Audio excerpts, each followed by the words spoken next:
Hello,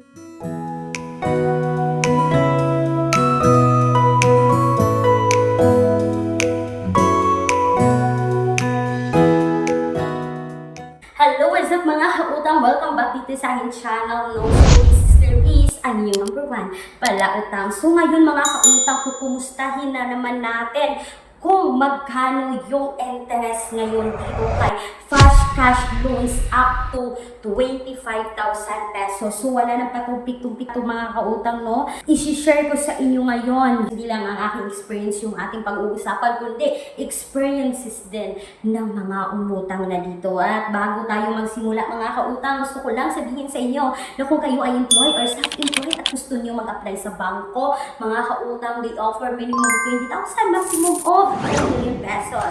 Para sa karagdagang impormasyon dito is you can message me dito mga kautang because all applications submitted is subject for bank approval. Ayan na nga. So ngayon sa video na ito, pag-uusapan natin at kukumustahin natin kung meron bang bagong update sa interest ng Fast Cash Loans up to 25,000. So makikita po natin siya sa Google Play Store at sa App Store mga kautang, no? So as usual mga kautang, kapag tayo ay talagang gustong umutang dito is mag-download tayo ng kanilang apps sa Google Play Store, maglagay tayo ng active mobile number, ng ating personal information, contact information, work information, yung address natin, at yung disbursement method. Pero, ayan, bago kayo umutang mga kautang, make sure na napanood nyo itong video na to dahil pag-uusapan natin or isi-share ko sa inyo yung mga naging experience kung magkano nga ba talaga ang interest dito kay Fast Cash. Magkano nga ba mga kautang?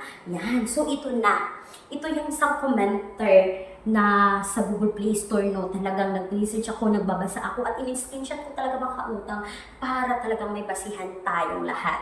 So bago tayo umutang, no, mas magandang nakapag-research tayo, di ba? So ito na. Sabi ng isang commenter dito doon mga kautang, no, I do not recommend this app. As I experienced worst, I loan 3,000 pesos and they only give me in my GCash is 2,100 because they already less the service charge amounting of 900 pesos. Moving forward, since I really need the money for the emergency, I was forced to withdraw the loan and I didn't pay my loan for 1 week. Yan, na-late siya ng 1 week mga kautang, no, dahil sa emergency. And they charge another 700 pesos for 1 week delayed. This app is worse. Now, not download this app. Let's flag this app and report. Yan yung sabi ng commenter mga kautang. Hindi ito nanggaling sa akin, ha. Galing ito sa talagang naka-experience na dito. So, ito pa mga kautang, sabi niya, when I borrow 3,500 from the app, the arrived is the amount.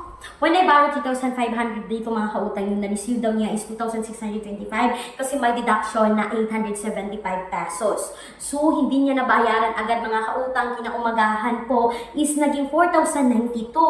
Then, may additional na naman na 99.75. That is okay for me, sabi niya.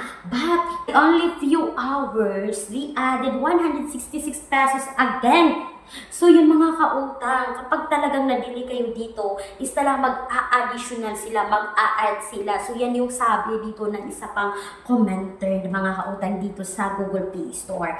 At hindi lang yan mga kautang, no. Ang dami nating makikitang mga comments, mga reviews. At ito, sabi pa niya mga kautang, no, sabi niya dito, not recommended. Interest is high within 7 days. And they harassed and threatening you within late payment even though you already contact them. I borrowed 2,000 but I only received 1,400 and I requested to cancel it but they still continue to reimburse the amount. No extension of loan also. Isipin natin mga kautang, no, nga nagbaro siya ng 2,000, yung na-receive niya is 1,400. So meron 600 na loan deduction at babayaran niya itong mga kautang within 7 days po. So yan po yung mga nagiging experiences ng ating mga borrowers dito kay Fast Cash Loans up to 25,000 pesos. So isipin natin mga kautang, no, kapag ganito kalaking interest, saan naman tayo kukuha within 7 days ng hanggang ganito kalaking interest, diba? So kaya pag-isipan po natin mga kautang kung dapat nga ba tayong umutang sa utangan na ito dito kay Fast Cash Loans up to 25,000. So para sa ating mga kautang, hindi rin recommended ang utangan na ito. Mas better po na paulit-ulit natin ipaalala sa inyo na bago kayo umutang sa kahit anumang utangan online ay mag-do a research kayo. Magbabasa kayo ng mga reviews para makita nyo kung magkano talaga yung inyong pakukuha dito. Kasi hindi po lahat ng utangan online is makikita mo agad sa unang-unang pagbungad pa lang yung loan amount. Kadalasan talaga mga kautang is nasa last part na ng application mo makikita, or ang iba pa nga is hindi mo makikita yung loan deduction nila. Kailangan mo muna siyang i-proceed bago mo makita yung loan details. So yan yung hindi nakaganda sa iba pang utangan online. Kulang ang budget, ang mahal ng mga bilihin. No problem, may solusyon tayo. Gamit ang isang valid ID, makakautang ka na sa loob ng 10 minutes o mas mabilis pa.